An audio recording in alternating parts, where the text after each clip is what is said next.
Hola, ¿qué tal? Bienvenidos. John Benet Ramsey. Una víctima, 6 sospechosos. El día de hoy les traigo la historia de una pequeña de nombre John Benet, la cual tenía un futuro prometedor por su belleza, carisma, pero a la pequeña le pasó una tragedia. Comencemos.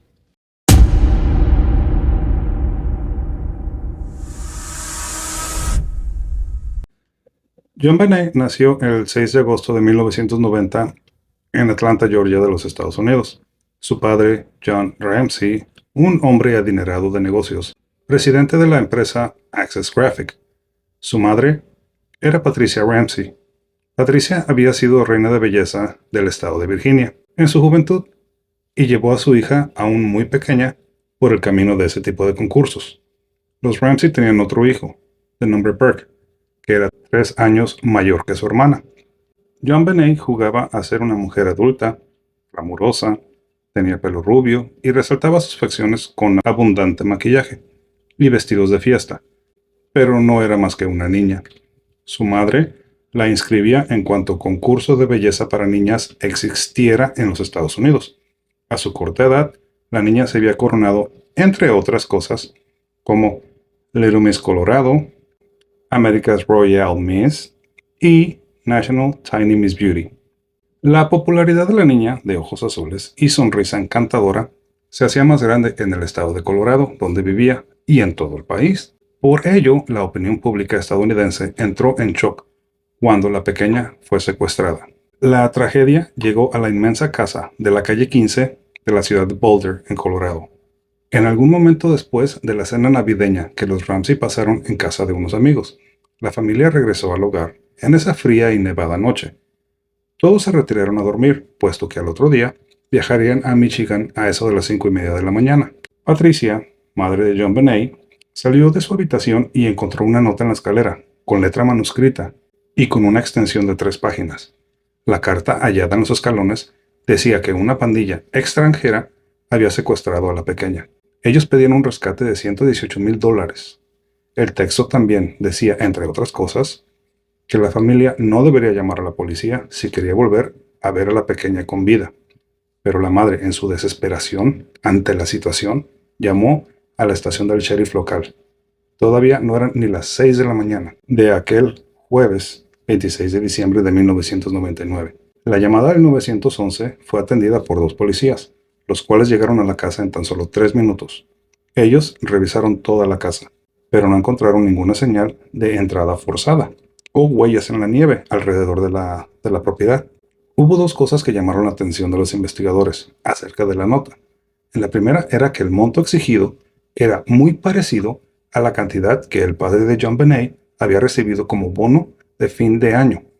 La persona que escribió la nota parecía conocer ese detalle. La segunda era que los secuestradores habían escrito la nota de rescate con papel y pluma propia de la familia Ramsey. Los investigadores analizaron varias teorías detrás del monto en dólares exigido, considerando a los empleados de Access Graphic como sospechosos, los cuales pudieron haber sabido el monto del bono de John. También consideraron la posibilidad de que fuera en referencia al Salmo 118 y hablaron con fuentes religiosas para determinar la posible relevancia. La nota de rescate era inusualmente larga. El FBI le dijo a la policía que era extraño que una nota de ese tipo se escribiera en la escena del crimen. La policía creyó que la nota estaba preparada con anticipación, puesto que no tenía huellas digitales, a excepción de las de Patricia la madre y las autoridades que la habían manejado, según un informe del Buró de Investigación de Colorado. Hay indicios de que la nota de rescate la haya escrito Patricia. Sin embargo, la evidencia no llegó a una conclusión definitiva. Michael Biden, un patólogo forense certificado, dijo que nunca había visto una nota de estas en sus 60 años de experiencia y que no creía que fuera escrita por un extraño externo. Las únicas personas que se sabía estaban en la casa la noche del secuestro de John Benet era su familia inmediata, Patricia, la madre, John, el padre, y el hermano Burke. Con John Benet aún desaparecida, John, el padre, hizo arreglos para pagar el rescate. Un equipo de investigadores forenses llegó a la casa para poder negociar con los secuestradores. La detective de la ciudad de Boulder, Linda Art, llegó alrededor de las 8 de la mañana, con la disposición de recibir más instrucciones de los secuestradores, pero nadie intentó reclamar el dinero. Ese mismo día, la detective de la policía le pidió a John Ramsey, el padre, que revisara a fondo la casa en busca de algo inusual. El padre comenzó una búsqueda detallada junto con Fred White, un amigo de la familia. 8 horas después de percatarse de la desaparición de la niña, John encontró el cuerpo de su hija en una de las habitaciones del sótano de la casa. JonBenét estaba muerta. El cuerpo de la mini reina de belleza tenía un cordón de nylon alrededor de sus muñecas y su cuello. Su torso estaba cubierto por una sábana blanca, su boca con cinta adhesiva. Su padre John, en su desesperación, quitó la cinta adhesiva que cubría la boca del cadáver de su hija e intentó soltar la cuerda que tenía amarrada en los brazos, acto que dificultó, posteriormente, el estudio de la escena del crimen. John recogió el cuerpo de su niña y lo llevó arriba. Por tal acción, la escena del crimen se contaminó y la evidencia forense fue contaminada para el equipo que estaba encargado de esa investigación. Además, se sabe que la única zona acordonada de la casa era la habitación de JonBenét. Si la policía había revisado toda la casa, ¿por qué no encontraron el cuerpo de la niña? El oficial de la policía dijo que, en efecto, ellos revisaron el sótano y sí vieron a esa puerta, tras la cual John halló a la pequeña. Pero cuando llegó a esa puerta, estaba asegurada con un pasador de madera, lo cual indicaba que por ahí no había una ruta de escape, por lo cual ese lugar había sido descartado. JonBenét sufrió estrangulamiento mediante un garrote que había sido confeccionado con una correa de nylon y el mango de una brocha. Su cráneo tenía una apertura de 20 centímetros de longitud como consecuencia de varias contusiones y presentaba trauma cerebral. La causa de muerte oficial fue asfixia por estrangulamiento asociado con trauma cráneo-cerebral. Aunque no se encontró semen, hubo evidencia de que había habido una lesión vaginal y también había rastros de orina en la ropa interior de la pequeña. En el momento de la autopsia, el patólogo registró que parecía que le habían limpiado el área vaginal con un paño. Su muerte se declaró como un homicidio. Cada uno de los Ramsey proporcionaron muestras de escritura, sangre y cabello a la policía. John y Patricia participaron en una extensiva entrevista preliminar durante más de 2 horas. Asimismo, el hijo mayor de los Ramsey fue entrevistado dentro de las primeras semanas después de la muerte de JonBenét. La autopsia también reveló un material vegetal o frutal que pudo haber sido piña, que JonBenét comió unas horas antes de su muerte. Hay fotografías de la casa tomadas el día en que se encontró el cuerpo de JonBenét. Muestran un contenedor de piña en la mesa de la cocina con una cuchara dentro. Sin embargo, ni el padre ni Patricia dijeron que recordaban haber puesto ese contenedor sobre la mesa y haberle dado piña a JonBenét. La policía informó que encontraron las huellas digitales del hermano de 9 años de JonBenét, o sea, Burke, en el contenedor de la piña. Los Ramsey siempre habían dicho que Burke durmió toda la noche hasta que lo despertaron varias horas después de que llegara la policía. Algunas pistas encontradas por los investigadores fueron una soga o cuerda atada alrededor de su cuello y otra pieza flojamente atada en su muñeca derecha, sobre la manga de la camiseta. La cuerda alrededor de su cuello estaba enrollada en una barra de madera de 10 centímetros con la palabra Corea impresa en ella con tinta dorada. Una porción de otra palabra en la barra de madera que era difícil de leer. La barra de madera estaba quebrada irregularmente en ambos lados y estaba cubierta con diversos colores de pintura, posiblemente barniz. La policía cree que el mango fue usado para apretar la cuerda alrededor del cuello de la niña. JonBenét estaba acostada boca arriba en el piso, cubierta con una sábana blanca, una sudadera del equipo de hockey Colorado Avalanche. Cinta adhesiva de tela fue encontrada en su boca, de acuerdo con el padre de la niña. Su cabeza estaba girada hacia la derecha, sus brazos estaban extendidos sobre su cabeza. Vestía una camiseta blanca de manga larga, sin cuello, con la estrella plateada en el centro, decorada con lentejuelas. Además, llevaba ropa interior blanca, lo cual contenía manchas de orina. Se encontró un dibujo de corazón con tinta roja en la palma de su mano izquierda, además un anillo en su mano derecha. En diciembre del 2003, los investigadores forenses extrajeron suficiente material de una muestra de sangre mixta encontrada en la ropa interior de JonBenét para establecer un perfil de ADN. que pertenecía a un nombre desconocido y excluía el ADN de cada uno de los Ramsey. El ADN se envió al FBI para que lo compararan con la base de datos que contiene más de 1.6 millones de perfiles, pero la muestra no coincidió con ningún perfil en la base de datos. El investigador principal de la oficina del fiscal del distrito, James Collier, dijo que se encontraron rastros adicionales de un ADN masculino en el cordón y en el pincel, pero para la policía de Boulder, los principales sospechosos eran Patricia y John. Los errores que se cometieron en la investigación inicial complicaron la resolución de la investigación.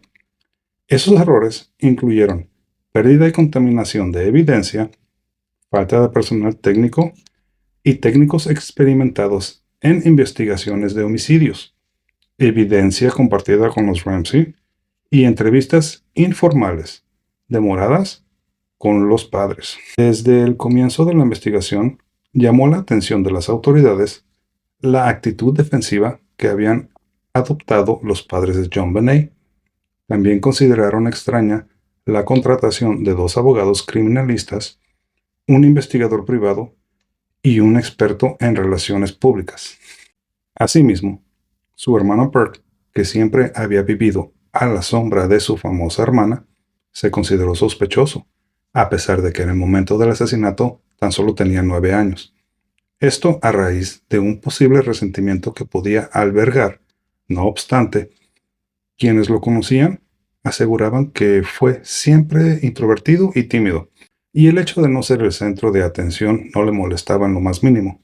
La familia aseguró que ambos chicos tenían una buena relación. Otro indicio que podría culpar al niño es una frase que le había dicho a su psicóloga, Susan Bernard, 13 días después de morir su hermana. Dijo: "Ahora estoy recuperando mi vida". Por último, trascendió de que después del asesinato, Perk pasaba todo el día llorando y mirando un video donde aparecía su hermana en uno de sus tantos concursos de belleza. Aunque batallaron durante años, John y Patricia nunca pudieron zafarse de la condena social que los medios de comunicación se encargaron de difundir. Por ejemplo, la revista Vanity Fair aseguró que la niña había fallecido mientras sus padres participaban junto a ella en un juego sexual que escapó de control, cosa que nunca ha podido ser comprobada. Una teoría similar planteó el médico forense y escritor Sid Welch en la edición del 12 de enero de 1997 del tabloide Club, el cual causó controversia, entre otras cosas, porque el artículo incluía explícitas fotografías del informe policial del caso. Finalmente, en el año 2003, la justicia consideró que las pruebas halladas en la escena del crimen no eran suficientes para culpar a sus familiares, resultando estos exonerados. Existen 3 teorías sobre la muerte de JonBenét. Una es la teoría del miembro de familia, lo cual la policía centró inicialmente su atención en John y Patricia. Según Craig McCrary, un perfilador jubilado del FBI, dijo que estadísticamente hay una probabilidad del 12-1 que sea un miembro de la familia o un cuidador de la persona involucrada en un homicidio de un niño. La policía no vio evidencia de entrada forzada, pero sí vieron evidencia de la puesta en la escena del crimen, como la nota de rescate. No encontraron a los padres cooperando para ayudarles a resolver la muerte de su hija. La versión de los padres fue que ellos tenían temor de que no hubiera una investigación completa para los intrusos y que serían seleccionados apresuradamente como sospechosos claves de este caso. Hay otra teoría. Esa es de que Patricia golpeó a JonBenét en un ataque de rabia. Después de que la niña mojara la cama, la estranguló y para encubrir lo que había sucedido, montó un supuesto secuestro. Sin embargo, Patricia no tenía un historial conocido de ira incontrolada. El hermano de JonBenét dijo más tarde: "Mis padres no nos pegaron, nada de eso, nada parecido, nada de ponernos un dedo encima y mucho menos matar a uno de sus hijos". En teoría, el estrangulamiento podría haber sido un aspecto de pista falsa para ocultar otros elementos del asesino. Perk tenía 9 años en el momento de la muerte de JonBenét. Fue entrevistado por los investigadores al menos 3 veces. Las 2 primeras entrevistas no plantearon ninguna preocupación sobre él.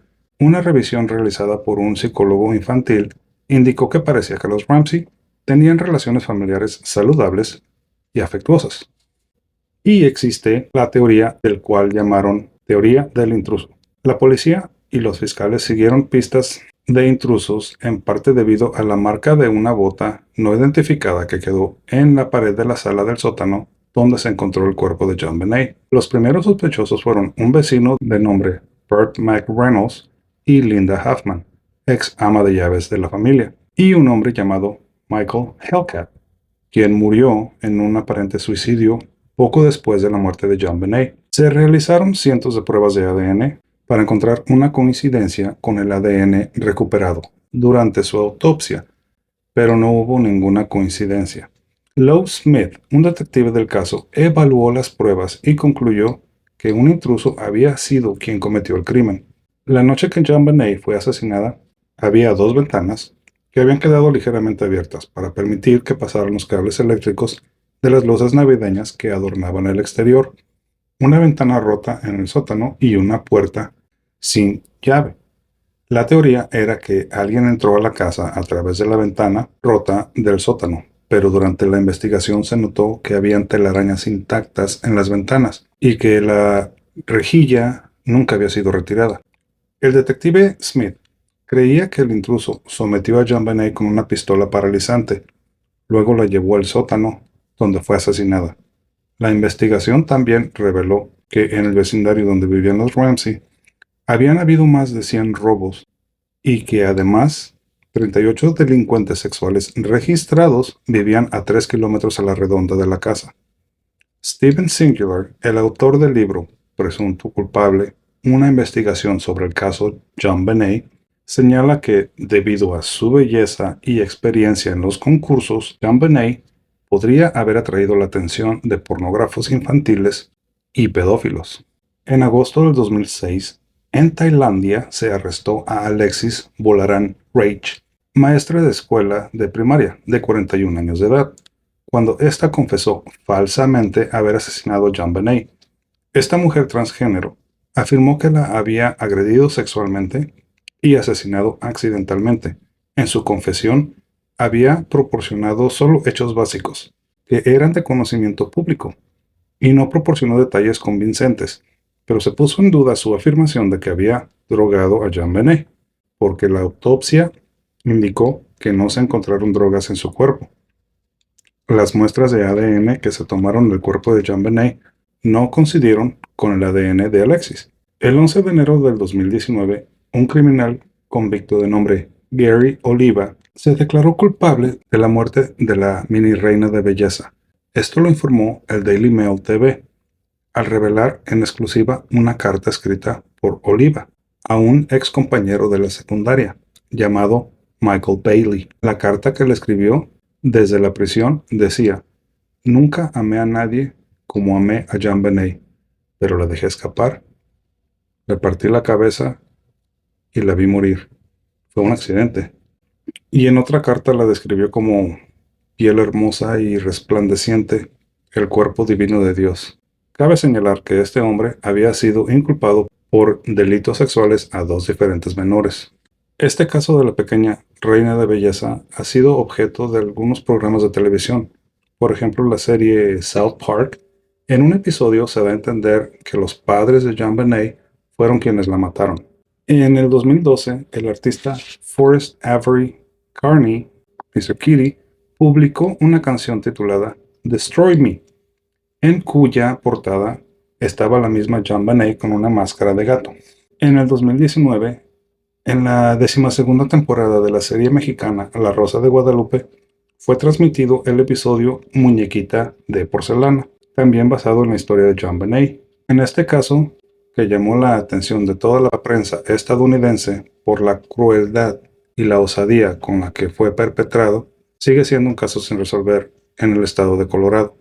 Patricia Ramsey murió de cáncer de ovario en el año 2006. John, el padre de la pequeña, sigue vivo y dio una entrevista a la televisión por el 26 aniversario de la muerte de JonBenet, en la cual dijo lo siguiente: Sé que el asesino es un psicópata. No siente culpa ni ningún tipo de remordimiento. El reportero preguntó a John que si tuviera una oportunidad de volver al pasado, ¿qué es lo que hubiera hecho por su hija? Y él dijo que le pediría perdón por no haberla protegido, porque ese es el trabajo de un padre. Ella sabe que era amada. Yo solía decírselo todos los días, pero un padre tiene que proteger a sus hijos. Esto tiene que ser una prioridad. Nosotros pensábamos que vivíamos una vida sin preocupaciones, pero estábamos equivocados.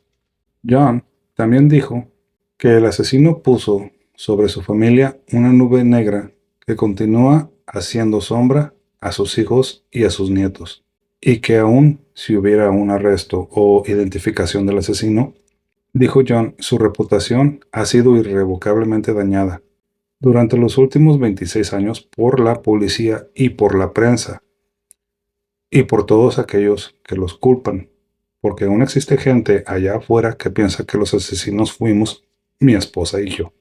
Actualmente hay una petición que interpuso la organización llamada Justicia para JonBenét, la cual presiona al gobernador de Colorado para que libere las muestras de ADN y puedan ser comparadas con Gary Oliva y otros criminales. JonBenét merece justicia, y los nuevos avances en tecnología lo pueden hacer posible. El asesinato de JonBenét Ramsey es uno de los más famosos casos sin resolver en la historia americana. Bueno, eso es todo por el día de hoy. Si te gustó, dale like, comparte, y si te suscribes nos ayudaría mucho a seguir haciendo videos. Hasta luego.